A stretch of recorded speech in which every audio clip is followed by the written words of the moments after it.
Hey folks, Colin here from Sumthins Recording, and today I'm going to show you a couple tips for mixing acoustic guitars.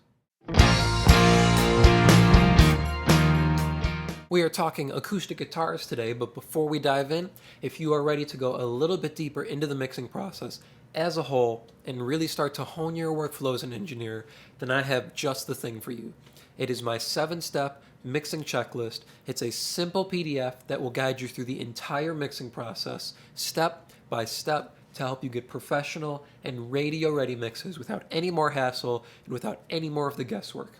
It is completely free, and you can download it below using the link in the video description. Now let's jump in here and look at these acoustic guitars. Let me kick things off here by playing you the acoustic guitars inside the finished mix, and then I will solo up this pair of acoustic guitars so you can hear how they sound together.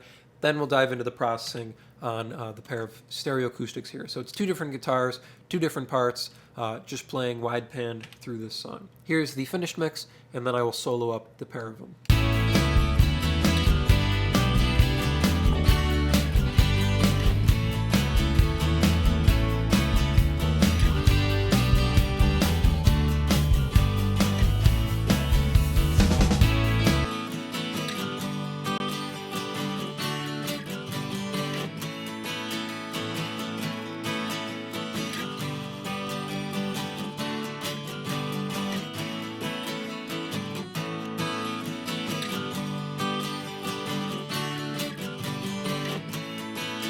So it's two different people playing these parts. They are the rhythm guitar parts for this song, but it's two different people playing it. So it's not like it's one person who double tracked and it's nice and easy to just set them equal and mix them together. Two different parts, two different guitars, two different guitar players.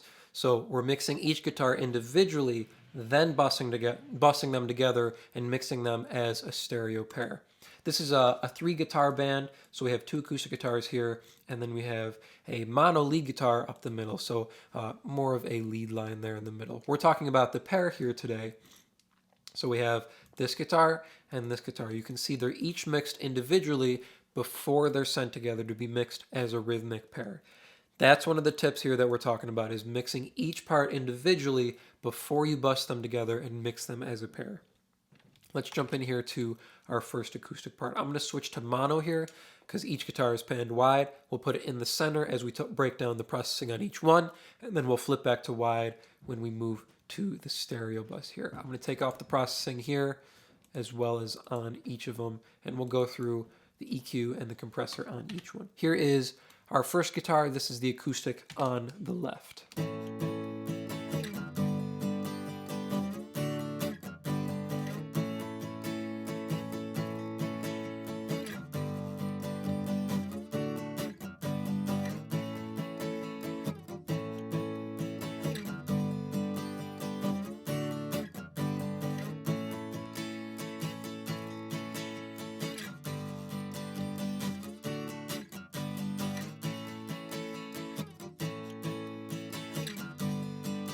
Now you can hear it was pretty mid-rangey to start. It was probably tracked with a dynamic microphone because there wasn't much low-end or much top-end presence to the acoustic guitar part.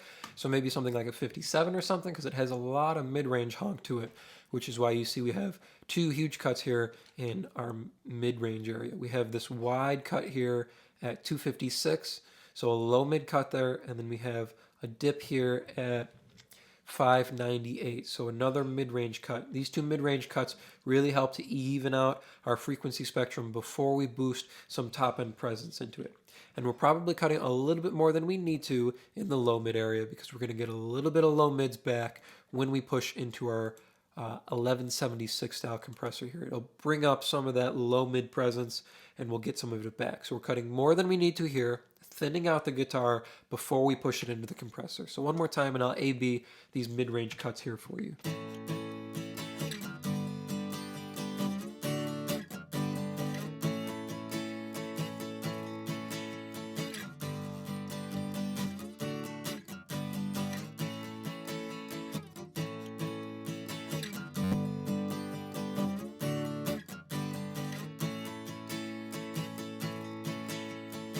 Just evening out our frequency spectrum a little bit and giving it some more presence that it was lacking beforehand.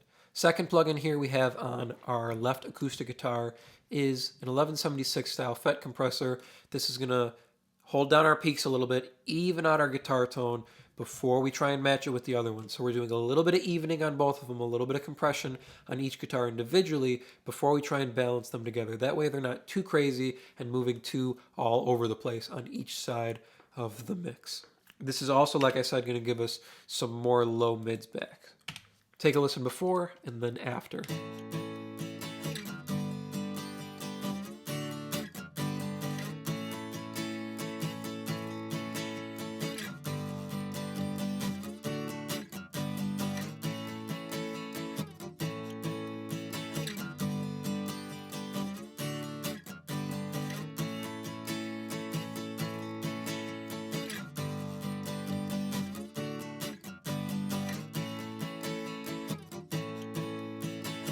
You probably know if you've watched any of my videos before, I really love this compressor. I love the vibe it imparts on anything that you run through it.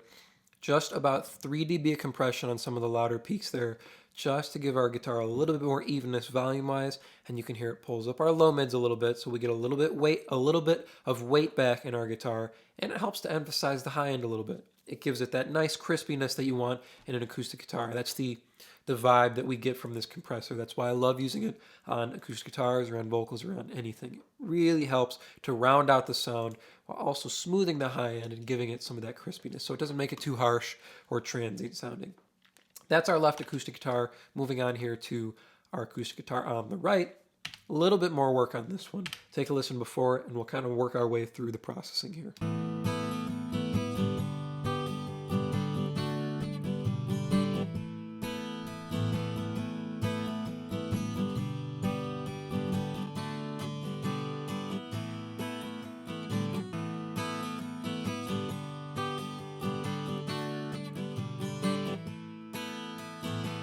This guitar here was probably tracked with a condenser, you can tell, because it has some more low end to it, so you'll get that kind of low end noise from the hole with a condenser, and we're not boosting as much top end on this guitar because it has that nice shimmery top end from being tracked with a condenser.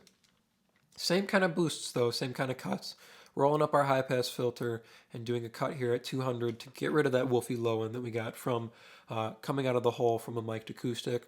A little bit of ringing here in the mid range, and then 2 broader boosts up top. More subtle, 2 dB boost here at about 1.8K, and then the same kind of 2 dB boost up at about 7.5K. Just a little bit of exaggeration on the top end, and then a nice mid-range boost here to even out our guitar tone overall. That's our EQ.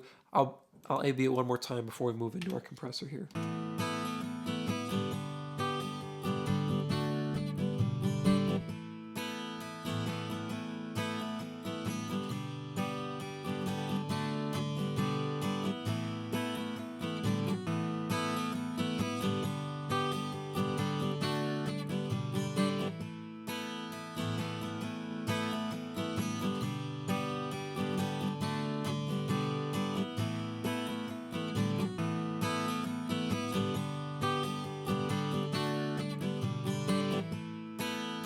Same kind of vibe we get from our 1176 compressor here. Just 2 to 3 dB of compression on the peaks there, on the bigger hits, the bigger strums of our acoustic guitar. Helps to bring a little bit more low mid area back in, gives our guitar some weight, and it helps keep our top end nice and shiny without getting too transient or too harsh sounding. A little bit more work on this one though. Another cut here in our low mid area, so it was a little bit too much after we put our compressor in. And then we have a multi-band after, which we're going to talk about as well. We'll just EQ first. I'll put this in A-B it for you.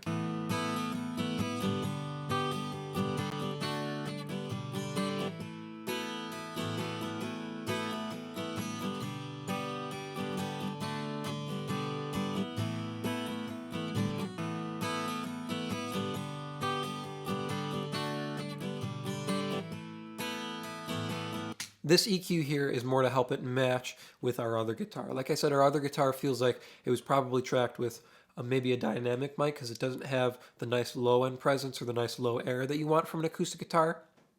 This guitar did have that, but we're trimming a little bit more of it out to help it sit a little bit more evenly or better with our other acoustic. I don't want one end or one side to have more low end than the other side, and I don't want to go boosting more low end on just one side of the frequency spectrum. That would sound unnatural trying to get those to balance. So we're just trimming a little bit of extra out here before we move into our last piece of processing.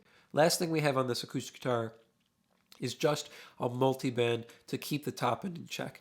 This guitar moves to a more picking style at the end, more single notes, a single note line, and it got a little bit too sharp for me with the top end boosts we had, so this multi-band's in place just to keep that in control. Let me solo just this ending section here where they switch and you can see what this multi-band is doing.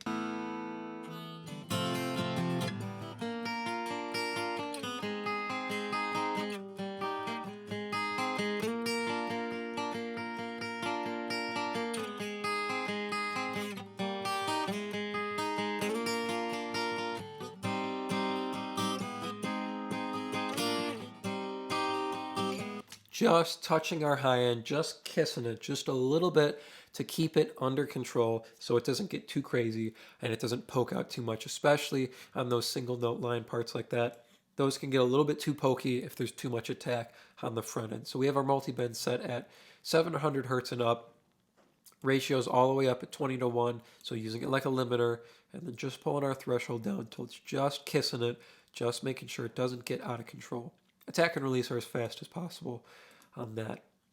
That's our right guitar. Switching back here, we'll put both guitars in. Now we're going to go through our processing on our bus. So processing each guitar individually, getting them to sound good by themselves before we put them together and mix them as a package. So here's the both of them now before hitting our bus processing here.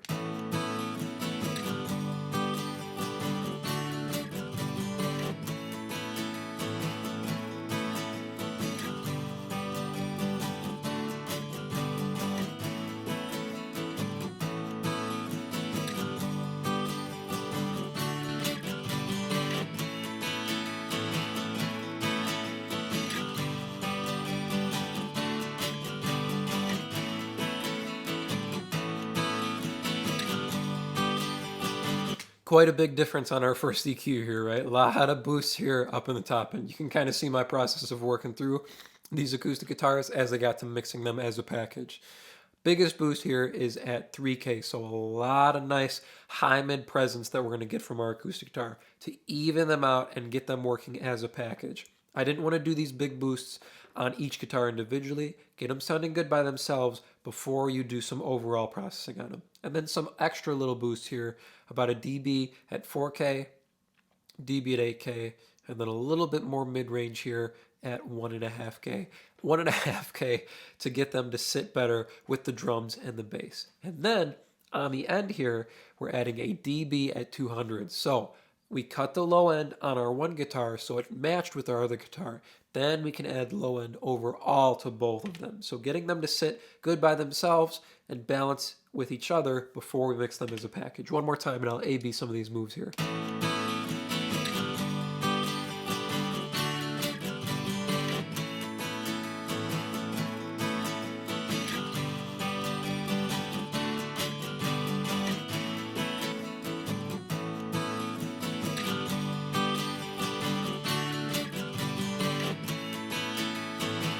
Quite a volume difference we get from this EQ2. Pretty much the wake-up call there for our acoustic guitars. Then, this is something I love using on a pair of acoustic guitars. This is something I took from a Joe Gilder video way back in the day. It's called butter compression, and I actually have it saved as a preset on this compressor called butter. And 5 millisecond attack, 20 millisecond release, so pretty fast on our attack and release. We have our threshold all the way down on the compressor, so as far down as the threshold will go. And then the trick is we just raise our ratio a little bit at a time till we're doing the amount of compression we want. That way we're getting consistent compression all the time. It's not just attacking our peaks. It's not just attacking any certain area of our guitar. It's doing overall compression, and you can see I have the stereo link turned off. So it's not doing both guitars at the same time. So if one guitar gets too loud, it compresses both of them.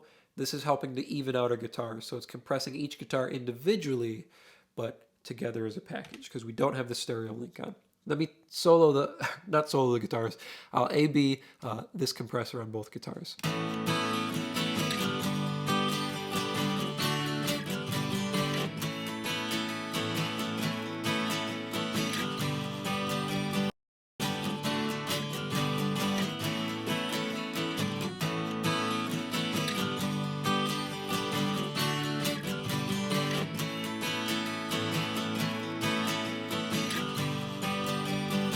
This type of compression is subtle. You can see we're doing only about 3.5 dB compression on the pair of them, but it helps to get them working together.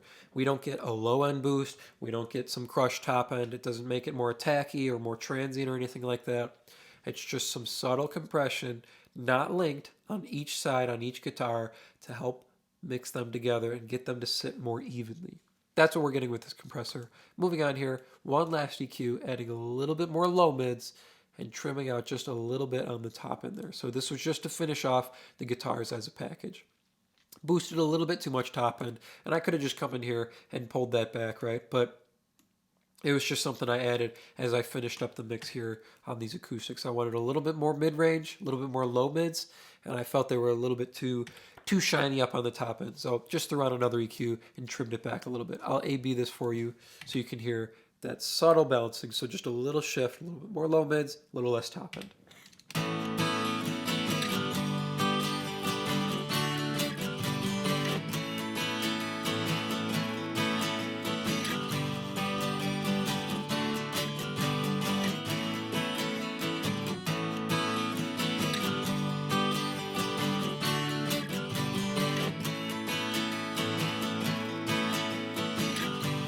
Subtle move there, but it helps to balance out our guitars.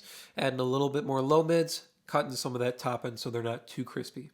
Let's throw them back into the mix and we'll do one final A-B on all the processing here on our guitars. So both of them and the bus here.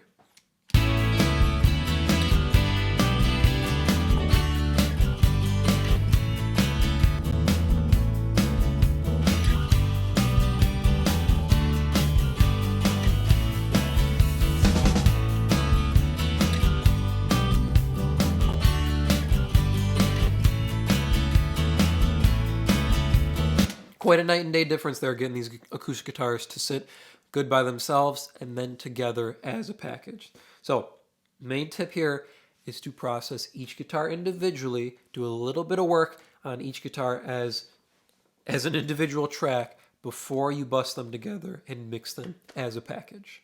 I hope that was helpful for you. As I mentioned at the beginning of the video, if you're looking to level up your mixes and start dialing in your workflow as an engineer, then I have just the tool for you, and it is completely free. It's my 7-step mixing checklist, and you can download it below to start creating more professional mixes in less time. Thank you so much for watching, and I will see you in the next video.